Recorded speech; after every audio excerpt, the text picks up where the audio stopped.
Hello friends, मैं आज से वो चीज़ शुरू करने जा रहा हूँ जिसके लिए आप बहुत लोगों ने सपने देखे होंगे और उन सपनों को पूरे करने के लिए कोशिश भी कर रहे होंगे। बट क्या मैं आप लोगों के सपनों में मदद कर पाऊँगा या नहीं, मुझे नहीं पता। पर अगर आपको मेरा सेशन, मेरे अगर टॉपिक्स, अगर मैं जो सिखा रहा हूँ वो चीज़ें अगर रिलायबल लगती होगी और समझ आती होगी तो प्लीज़ मेरे लेक्चर्स ज़रूर देखिए। मुझे मोटिवेशन मिलेगा आप लोगों को पढ़ाने के लिए। मैं एक पीएचडी स्कॉलर हूँ जो CSIR CDRI में है। मैंने खुद ने GPAT क्वालिफाई की है और मैं फेस किया हूँ वो सब हर्डल्स जो आज आप लोग फेस कर रहे होंगे। मैंने नेट भी क्वालिफाई किया है जिसके बलबूते पे मैं आज JRF हूँ यहाँ पे, और अभी SRF होने जा रहा हूँ। तो मुझे डीप डाउन फार्मेसी के बारे में इतना तो पता है कि एग्ज़ाम बस एक एग्ज़ाम नहीं होती। एग्ज़ाम एक वो ऐसी चीज़ है कि जिसको अचीव कर लेने के बाद आप बस वो ग्रेजुएट नहीं रह पाते, आप ड्रीम्स देख पाते हो, नए नए सपने देख पाते हो। तो आते हैं मुद्दे पे। तो GPAT discussion and syllabus covering is my responsibility, revision and PYQ solves is your responsibility. Let just start students and my dear friends, because this is not just exam, this is a competition for dreams which many pharmacy graduates are dreaming right now. So let's just start. तो वैसे तो मैं M.Pharm pharmaceutical से हूँ, तो मेरा first lecture जो है वो फार्मेसी के ऊपर ही बेस्ड है। तो फार्मास्यूटिकल एनालिसिस क्या होता है, तो इससे हम शुरू करते हैं क्योंकि ये फर्स्ट सेमेस्टर का पहला ही सब्जेक्ट आता है। तो फार्मास्यूटिकल एनालिसिस मतलब क्या? फार्मास्यूटिकल एनालिसिस मतलब मेडिसिन्स, फॉर्मुलेशन या अन्य जो भी चीज़ होती है उनकी जांच करना, मतलब इसका होता है जांच करना। एनालिसिस मतलब जांच करना और इसको मतलब फार्मास्यूटिकल मतलब फॉर्मुलेशन। तो फार्मास्यूटिकल में दो ब्रांचेज आती हैं, एक होती है क्वालिटेटिव एनालिसिस, एक होती है क्वांटिटेटिव एनालिसिस। तो सबसे ज़्यादा जो इम्पैक्टफुल होता है वो कोई एक नहीं तो दोनों की दोनों एनालिसिस होती है। आप लोगों ने पढ़ा होगा, बट मैं शुरू से शुरू करना चाहता हूँ, इसीलिए बेसिक्स से लेना चाहता हूँ, क्योंकि जब तक आपका बेसिक्स एकदम फिक्स नहीं हो जाता तब तक आप लोग कोई भी चीज़ समझ नहीं पाते। तो पहले थोड़े लेक्चर तो आपको ऐसा लगेगा कि क्या ही सिखा रहा है, क्या बोर कर रहा है, बट मैं एक फ़्लो में लाना चाहता हूँ आप सब लोगों को, इसीलिए मैं बेसिक से शुरू करना चाहता हूँ। तो क्वालिटेटिव एनालिसिस और क्वांटिटेटिव एनालिसिस में का बेसिक डिफरेंस क्या है, आपके माइंड में आ जाना चाहिए इसका आंसर। अगर नहीं आ रहा है तो मतलब आप कहीं ना कहीं लैग कर रहे हो।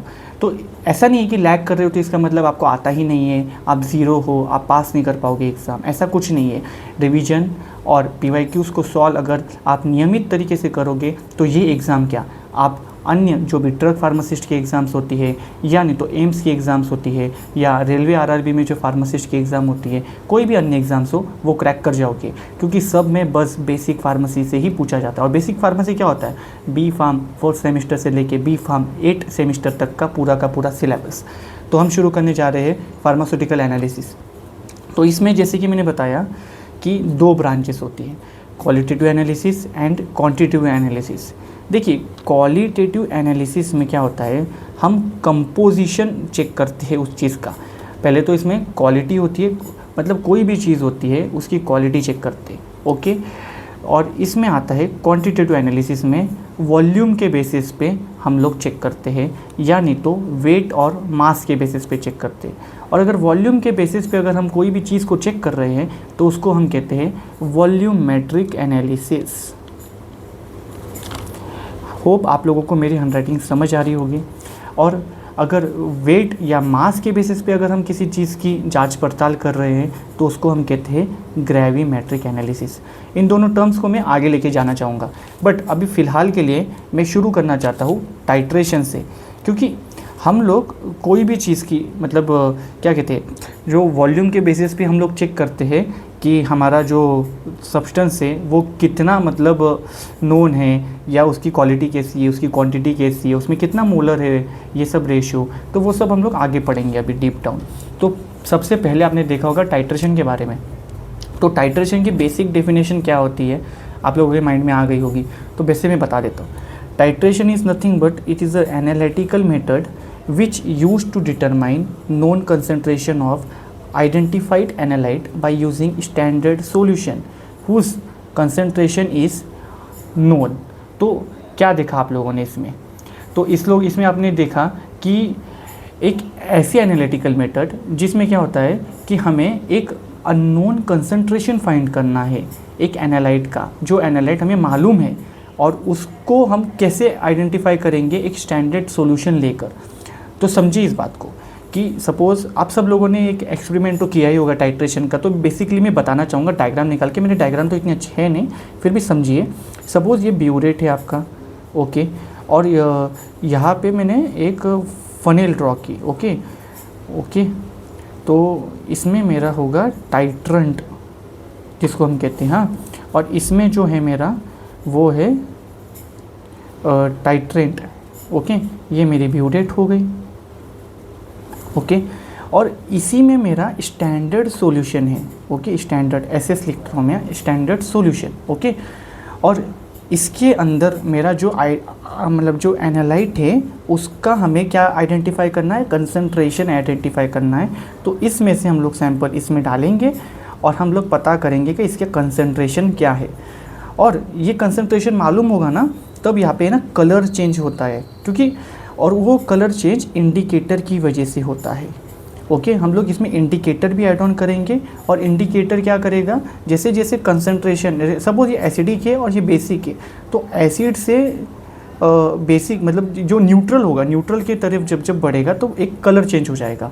तो बेसिकली मतलब कोई भी चीज़ का कंसंट्रेशन फाइंड करने के लिए हम लोग इंडिकेटर का यूज़ करते हैं और स्टैंडर्ड सॉल्यूशंस का यूज़ करते हैं। इंडिकेटर का इसलिए कि कलर चेंज हो गया, हमें मालूम पड़ गया कि रिएक्शन हो चुकी है, और उसके साथ साथ हमें मालूम हो गया कि इसका कंसंट्रेशन क्या है, फिर उसको आइडेंटिफाई करते, ओके। तो मैं एक्सपेरिमेंट के ऊपर नहीं जाना चाहता, क्योंकि आपको जीपैट में एक्सपेरिमेंट्स नहीं पूछे जाएंगे कि कोनिकल में क्या है, फलाना ढिमका, ये नहीं पूछा जाएगा। आपको पूछा जाएगा डेफिनेशंस, आपको पूछा जाएगा कि आप लोग इन डिफिनेशन से क्या समझे। जैसे कि इसमें समझा आपने कि अननोन कंसंट्रेशन से आपने नॉन आइडेंटिफाइड एनालाइट का कंसंट्रेशन जस्टिफाई किया, वो भी स्टैंडर्ड सॉल्यूशन का यूज़ करते हुए। तो अभी इसमें हमने क्या क्या चीज़ें यूज़ की और क्या क्या चीज़ें हुई, वो स्टेप बाय स्टेप समझते हैं। तो इसमें हमने इंडिकेटर यूज़ किया। इंडिकेटर क्या है? Indicator is a auxiliary substance used to indicate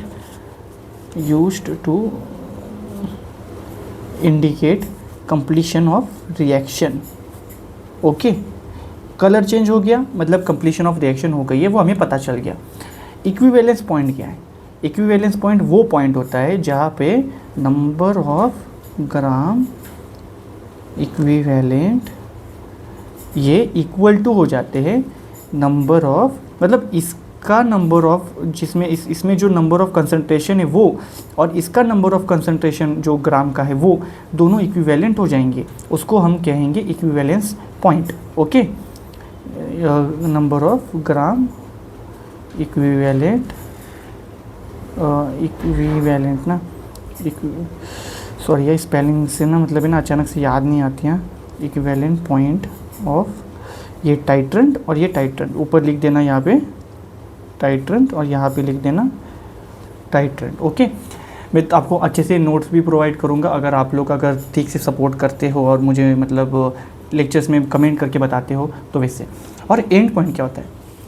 and point वो पॉइंट होता है पॉइंट आफ्टर इक्विवेलेंस जो आता है उसको हम एक एंड पॉइंट कहते हैं।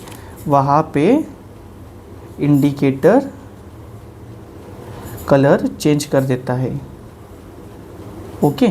After point of equivalence where indicator colour changes, okay. ये हमने सीखा। तो हमने देखा टाइट्रेशन बेसिकली होता क्या है। Titration is a analytical method which is use to determine known concentration of identified analyte by using standard solution whose concentration is known। और इसमें तीन सबसे इम्पॉर्टेंट चीज़ होती है। एक होता है इंडिकेटर, जो एक ऑक्सिलरी सब्सटेंस होता है जो इंडिकेट करता है कि रिएक्शन कंप्लीट हुई कि नहीं, और ये कंप्लीट हुई है इसका प्रमाण क्या होता है? And point. एंड पॉइंट क्या कहता है? इक्विवेलेंस पॉइंट के बाद आता है। इक्विवेलेंस पॉइंट क्या होता है? Gram of equivalent in titrant equals to gram of equivalent in titrant, okay. Titrant या टाइट्रेंट का जो ग्राम ऑफ इक्विवेलेंट होता है वो जब समांतर हो जाते हैं उसको इक्विवेलेंस पॉइंट कहते हैं, ओके। और जब कलर चेंज हो जाता है फिर उसको कहते हैं हम लोग थोड़ा और ज़्यादा डालने के बाद एंड पॉइंट, ओके।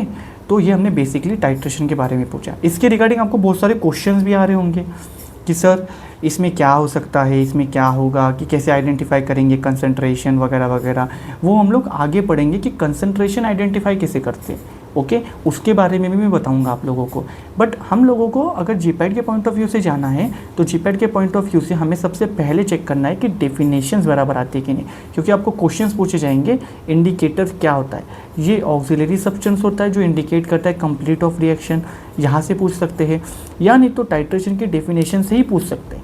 क्योंकि बेसिकली मैंने देखा है कि जो व्हाट्सअप यूनिवर्सिटी होती है ना, तो व्हाट्सअप यूनिवर्सिटीज़ में ना एक डेफिनेशन घूमती है, जो डेफिनेशन है ना एकदम सिमिलर लगती है। क्या होता है पता है? It is an analytical method which used to determine concentration of unknown analyte by using standard solution whose concentration is known. Okay, ये व्हाट्सअप ज्ञान होता है। ओके, ये डेफिनेशन और उस डेफिनेशन में ज़्यादा डिफरेंस नहीं है, बस एक ही चीज़ का डिफरेंस है। इसमें अननोन एनालाइट लिख दिया है, उसमें नोन एनालाइट। मतलब एक हमें पता है कि उसमें क्या डाला है, बट वो कितना कंसंट्रेशन का है वो नहीं पता, इसलिए हम टाइट्रेशन करते हैं। ओके, और उसके लिए हम लोग क्या यूज़ करते हैं? स्टैंडर्ड सॉल्यूशन यूज़ करते हैं। ओके, इसको हम टाइट्रेशन कहते हैं। बट व्हाट्सएप यूनिवर्सिटी पर एक UN लग जाता है तो वो पूरी की पूरी टाइट्रेशन गलत डेफिनेशन हो जाती है। तो व्हाट्सएप का ज्ञान थोड़ा सा संभल के और खुद का ज्ञान थोड़ा अच्छे से तैयार करके जाना। तो टाइट्रेशन कौन से टाइप्स के होते हैं? तो टाइट्रेशन बेसिकली होता है, एक एक्वियस टाइट्रेशन होता है, एक होता है नॉन एक्वियस। अथवा नॉन एक्वियस में क्या होता है पता है आप लोगों को? नॉन एक्वियस टाइट्रेशन वो टाइप का टाइट्रेशन है कि जिसमें वाटर यूज़ नहीं होता, water as a solvent not used. तो सर इसमें क्या यूज़ होगा? तो इसमें अनदर सॉल्वेंट्स यूज़ होते हैं, जैसे ऑर्गेनिक सॉल्वेंट्स वो होते हैं ना, वो वाले यूज़ होते हैं। अभी एक्वियस में हमने acid base titration, redox titration, precipitation titration, complexometry titration, these are the types of titration. Okay, इसके बारे में हम लोग अभी डिटेल में पढ़ेंगे। और आप लोगों को अभी फ़िलहाल इस चीज़ में क्या क्या डाउट आ रहा है मुझे एक बार बता दीजिएगा। ओके, लास्ट में कमेंट करके मुझे बता दीजिएगा। ओके, तो ये हम लोग चलते हैं नेक्स्ट पेज पे। ओके, तो ये है हमारा टाइट्रेशन मीन्स। पहले टाइट्रेशन के बारे में और एक बार बता दूँ आपको कि titration has two main parts. Okay, the titrant is a solution with known strength and the analyte is the sample you want to test. Okay, the end point is the point where reaction is just complete, often shown by color change or an instrument reading. Okay, तो ये basically मैंने chat GPT से उठाई हुई definition है, तो आप लोगों को समझाने के लिए। तो जैसे मैंने यहाँ पे डायग्राम निकाल के बताया आप लोगों को कि क्या होता क्या है, वो वाली चीज़ वही चीज़ मैं यहाँ पे समझाने वाला था, बट आप लोगों को पहले ही समझा दी। ओके, तो जिसमें हम लोगों ने देखा कि एक स्टैंडर्ड सॉल्यूशन होता है ब्यूटेट के अंदर, जिसका कंसंट्रेशन हमको मालूम है। तो हम लोग क्या करते हैं, जो कोनिकल फ्लास्क में जो एनालाइट है उसका कंसंट्रेशन हमको पता करना है, तो उसको हम धीरे धीरे डालते हैं। और जो उस कोनिकल फ्लास्क में हमने इंडिकेटर डाल के रखा था, तो जिसका हमको पता चल जाता है कि वो कलर चेंज करेगा, रिएक्शन हो गई है, तो उसका हम कंसंट्रेशन फाइंड आउट कर लेंगे। ओके, तो बेसिकली मैथमेटिकल में मैं नहीं जाना चाहता अभी फ़िलहाल के लिए, क्योंकि आपका बेसिक्स स्ट्रॉन्ग कराना है। तो देखो, कुछ भी कंसंट्रेशन अगर आपको फाइंड करना है तो उसकी टर्म्स होती है। ओके, तो ये होती है उसकी terms of concentration. 3 major terms है, मोलैरिटी, मोलैलिटी एंड नॉर्मैलिटी। अभी हम मोलैरिटी से शुरू करते हैं। मोलैरिटी क्या होती है? मोलैरिटी मतलब number of moles of solute dissolved in 1 litre of solution is known as molarity of solution. Okay, मतलब number of moles of solute कितने हैं 1 लीटर के सॉल्यूशन में, वो हमें मोलैरिटी बताती है। ओके, पर ये नंबर ऑफ मोल्स कैसे निकालेंगे, ये क्वेश्चन है। तो ये नंबर ऑफ मोल्स अगर आपको निकालना है तो आप लोगों को यूज़ करना है ये वाला formula, amount of solute divided bye molecular weight. क्या मैं ऐसा लिख सकता हूँ, amount of solute divided bye molecular weight into volume of, ये सॉल्यूशन है वो, मतलब यहीं पे मैंने ऐड कर दिया मॉलिक्यूलर वेट। ओके, क्या मैं ऐसा लिख सकता हूँ और ऊपर अमाउंट ऑफ सॉल्यूट लिख दिया? कैसा हो सकता है? हाँ ज़रूर हो सकता है, बट उसके आगे 1000 कर देना, क्योंकि ये ml में है। ओके, ml में जब भी लिखते हैं हम लोग तो 1000 से मल्टीप्लाई करते हैं। ओके, तो ये याद रखना। तो एक एग्जांपल सॉल्व करके देखते हैं इसके ऊपर। देखो, calculate molarity if 20 gram of NaOH is dissolve in 500 ml of solution. तो हम लोग बेसिक सा फॉर्मूला लगा के देखते हैं। ओके, ये हमारा कैपिटल M से हम लोग डिनोट करते हैं मोलैरिटी को।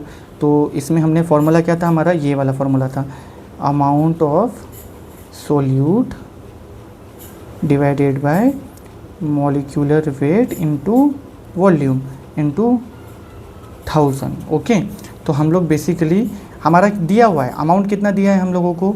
20 ग्राम दिया है, लिख दिया, डिवाइडेड बाय मॉलिक्यूलर वेट क्या है? अभी NaOH का मॉलिक्यूलर वेट क्या होता है आपको तो ये भी पता, मतलब याद होना चाहिए ये सब चीज़ें। ओके, तो NaOH का जो मॉलिक्यूलर वेट होता है, जैसे सोडियम का मॉलिक्यूलर वेट कितना है? सोडियम का मॉलिक्यूलर वेट और ऑक्सीजन का मॉलिक्यूलर वेट और हाइड्रोजन का मॉलिक्यूलर वेट, इसका आता है, मुझे जितना याद है, सोडियम इधर लिख देता हूँ मैं, हाँ इधर ही लिखता हूँ। सोडियम का 23 है, हाइड्रोजन का 1 है, इसका 16 है। 16 एक 24, 24 और 16 23, एक 23, एक 24, 24 और 16 कितने होते हैं? 40। तो यहाँ पे हमने लिख दिया 40 मल्टीप्लाई बाय 500 लिखना था हमें, 500 लिख दिया मल्टीप्लाई बाय 1000। और इसको आप सॉल्व करके मुझे कमेंट बॉक्स में बताइएगा कि क्या आंसर आ सकता है। ओके, मैंने यहाँ पे आपको बता दिया है। ओके, तो हम आगे बढ़ते हैं। मैं आपके तुरंत क्वेश्चन भी सॉल्व करा रहा हूँ, जिससे कि आप लोगों को ये चिंता ना हो और कहीं आपको भागना ना पड़े कि सर ने तो बस डेफिनेशन बता दी, प्रॉब्लम तो सॉल्व ही नहीं की है। तो ये सब चीज़ें नहीं होगी मेरे लेक्चर में, आप लोगों को पूरा का पूरा बताया जाएगा कि क्या क्या होगा। मैं क्षमा चाहूँगा कि मेरे पास बोर्ड नहीं है अभी फ़िलहाल के लिए। मैं कोशिश करूँगा कि फ्यूचर में जब भी मेरे मतलब आप लोग अगर ठीक से मुझे रिस्पॉन्स करेंगे तो मैं बोर्ड भी ला के दूँगा। तो सेकेंड इंपॉर्टेंट चीज़ है मोलैलिटी।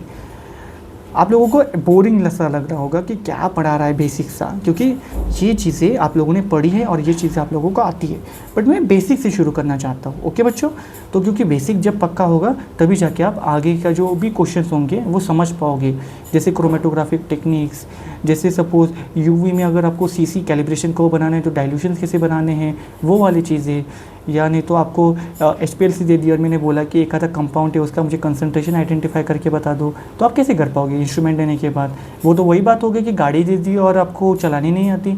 तो इसीलिए आपको बेसिक्स पक्का होना चाहिए, तब जाके आप बाकी की चीज़ें आइडेंटिफाई कर पाओगे। ओके, तो हम लोग अभी मोलैलिटी के ऊपर आते हैं। मोलैलिटी की डेफिनेशन क्या है?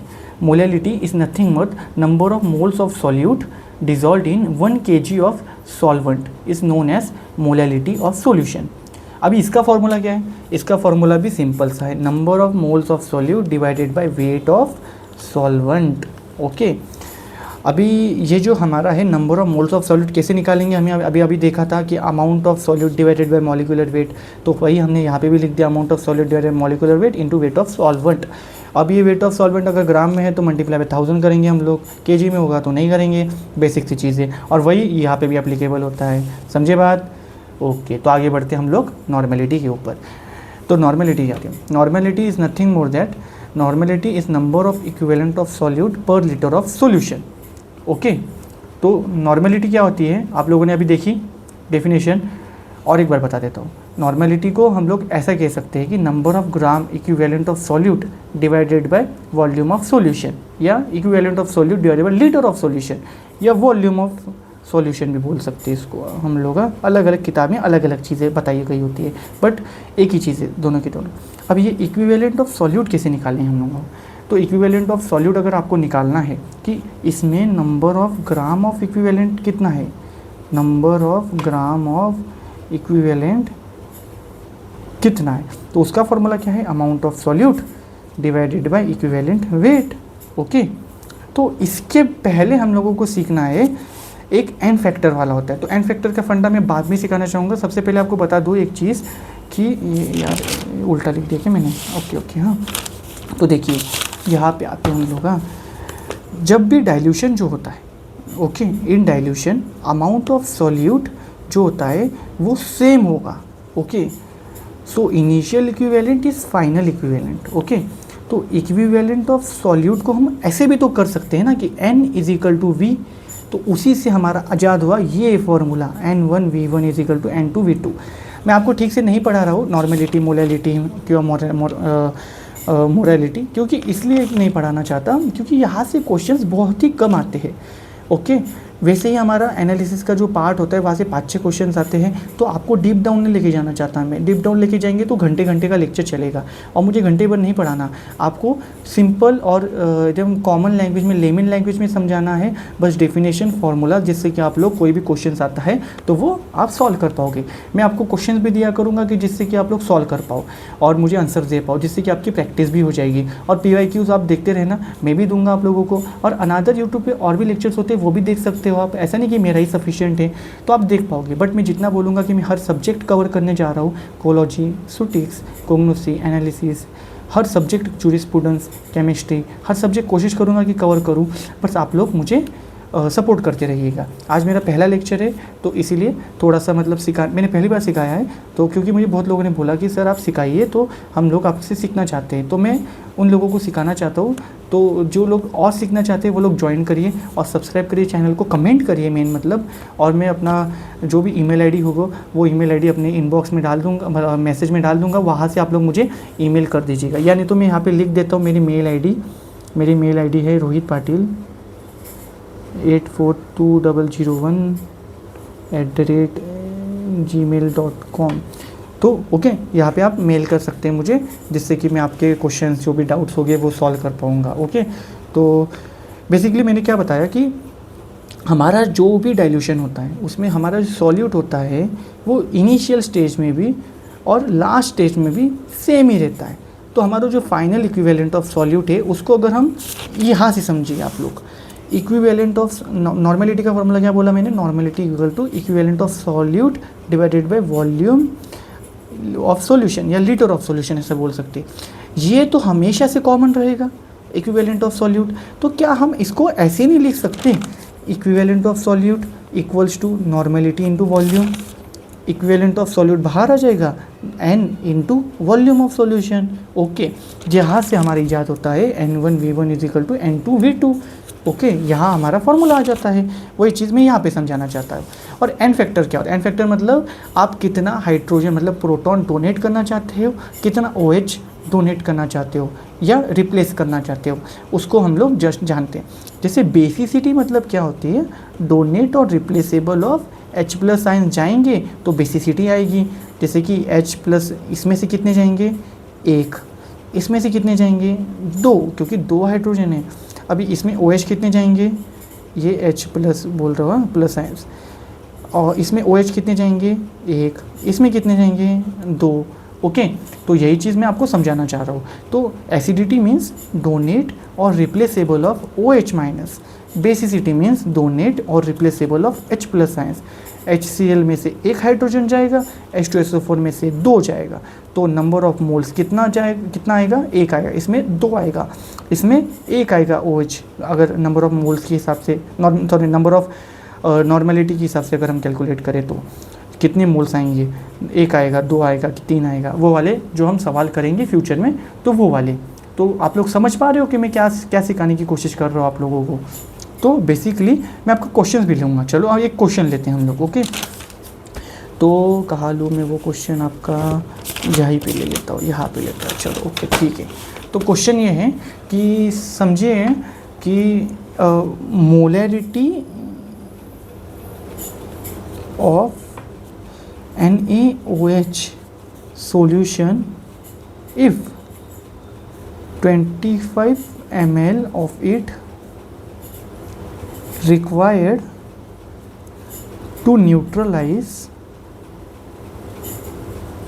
a 50 ml of 0.1 molar HCl। ये कैपिटल M है, सॉरी है, मतलब हमें आइडेंटिफाई करनी है molarity of NaOH solution if 25 ml require होता है न्यूट्रल करने के लिए 50 ml of 0.1 molar HCl। Okay, तो हमें मोलैरिटी को आइडेंटिफाई करना है। तो क्या हम लोग यहाँ पे N1V1 का फॉर्मूला यूज़ कर सकते हैं, बिल्कुल कर सकते हैं। N1V1 is equal to N2V2। N1 को हम लोग ऐसे भी तो लिख सकते हैं ना, मोलैरिटी जस्टिफाई करनी है तो हमें M1V1 is equal to M2V2। क्या हम ऐसा लिख पाएंगे? ये नीचे वाला लिख पाएंगे सर?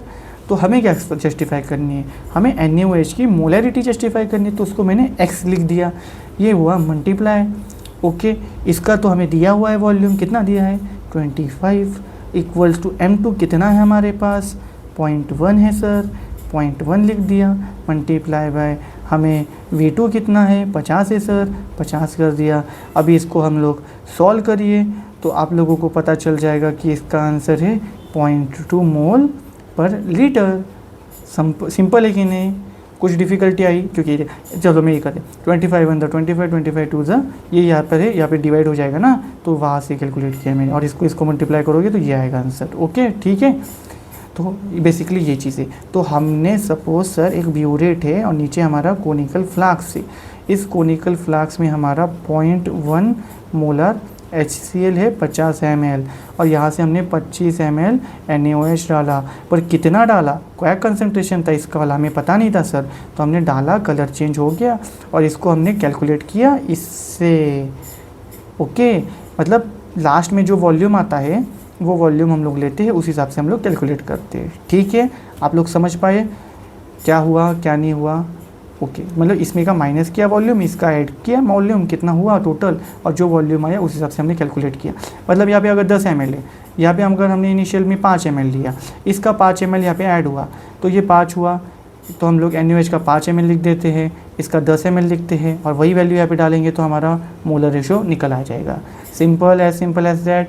तो आज हम लोगों ने अभी तक क्या क्या पढ़ा? हम लोगों ने देखा फार्मास्यूटिकल एनालिसिस टर्म क्या होती है, फार्मास्यूटिकल एनालिसिस में क्या क्या आता है, उसमें टाइट्रेशन आता है सबसे पहले। टाइट्रेशन के 3 स्टेप्स होते हैं, indicator, equivalence point, and point, और उसकी जो डेफिनेशन होती है वो। तो टाइट्रेशन कौन से टाइप की होती है वो देखा हमने, और नॉन एक्वियस टाइट्रेशन जो हम आगे पढ़ने वाले हैं इसके बारे में भी मैं डिटेल में लेक्चर लूँगा एक। उसके बाद हमने पढ़ा कि टाइट्रेशन क्या होती है, titration means what. Okay sorry, titration means what. Titration के मतलब ChatGPT वाली भी डेफिनेशन बता दी आप लोगों को, जिससे कि आप लोग पेपर में धड़ाल्ले से लिख पाओगे। फिर मैंने कंसंट्रेशन बताया कि क्योंकि कुछ भी हम टाइट्रेशन करेंगे तो उसका हम आइडेंटिफाई कैसे कर पाएंगे कंसंट्रेशन, तो हमको ये याद रखना है कि ये फार्मूलास आपको बाय हार्ट करके रखना है। मोलैरिटी का फार्मूला, मोलैलिटी का फार्मूला, नॉर्मेलिटी का फार्मूला, याद रहेगा आप लोगों को ये वाले फार्मूलेस। ठीक है, फिर उसके बाद अगर अभी मैं जाना चाहूँगा आपको टाइट्रेशंस के मैंने जो टाइप बताया आपको, acid based titration, redox titration, precipitation titration, complexometry titration, जो मैं आगे लेना चाहता हूँ। अभी के लिए मैं यहाँ पे क्लास स्टॉप करना चाहूँगा, इतना सा बता के कि हम लोग डिस्टिंग्विश कर लेते हैं एसिड बेस्ड टाइट्रेशन पढ़ने से पहले कि एसिड क्या होता है, बेस क्या होता है। जी आप लोगों को पता भी होगा, मैं फिर से एक बार रिवीजन करा देता हूँ। एसिड मतलब लेस देन 7 pH, बेस मतलब greater than 7 pH। Acid litmus paper को नीले से लाल करता है और वही बेस लाल से नीला करता है। ओके, एसिड का जो टेस्ट होता है, ये होता है साइट्रिक एसिड में, जैसे नींबू का जो टेस्ट होता है वो वाला साइट्रिक एसिड इसका एग्जांपल, एसिडिक एसिड इसका एग्जांपल हो गया। टार्टरिक एसिड जो हम टर्माइंड में या बनाना में देखते हैं वो वाला। बेस के एग्जांपल मतलब बिटर इन टेस्ट होता है, जैसे सोप का, डिटर्जेंट का, ब्लीच का जो होता है वो वाला।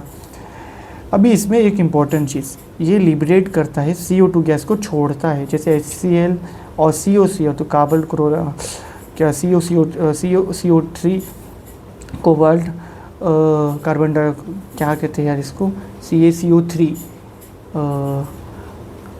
यार याद क्यों नहीं आ रहा अभी अचानक से। हाँ, तो ये बनाता है कार्बन कोबाल्ट क्लोराइड बनाता है ये, और CO2 को छोड़ता है और H2O को छोड़ता है। ओके, और ये एब्जॉर्ब करता है CO2 गैस को, और इसमें NaOH और CO2 का रिएक्शन होता है जिससे कि हमें मिलता है NaHCO3 मिलता है। ओके, तो कल हम पढ़ने जा रहे हैं एसिड बेस की थियरीज़ क्या क्या होती है वो वाली। एसिड बेस थियरीज़ में हम लोग आर्हेनियस थ्योरी क्या होती है, उसमें ब्रोंस्टेड-लॉरी थ्योरी कॉन्सेप्ट क्या होती है, वो लेविस एसिड बेस थ्योरी क्या होती है, वो सब चीज़ें पढ़ना चाहूँगा। ओके, तो एक बार रिवीजन फिर से कर लेते हैं, revise. Okay, revision of lecture. तो यार ये देखो, ये सबसे इम्पॉर्टेंट पार्ट होता है। हाँ, ये हमेशा करते रहना चाहिए।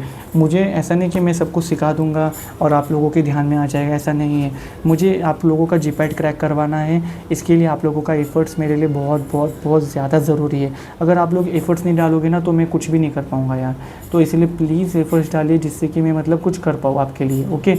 तो मैं RNA थ्योरी जो कि मतलब इसमें मतलब H+ आयंस यानी तो OH- आयंस की जो थ्योरी दी है इन्होंने, उसके बारे में जो आपके आने वाले लेक्चर्स होंगे उसमें बताऊंगा।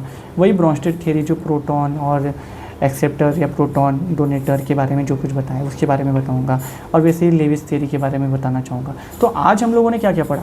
आज हम लोगों ने बेसिक सा पढ़ा कि टाइट्रेशन होता क्या है, ओके, कंसंट्रेशन की टर्म्स क्या है, ओके, और एसिड बेस का हमने डिस्टिंग्विश किया, ओके। ये हमने बेसिक सी चीज़ें पढ़ी हम लोगों ने, ओके। तो आज आप लोगों का एक ही काम है कि ये लेक्चर्स ठीक से, पहली बार तो first don't make notes while watching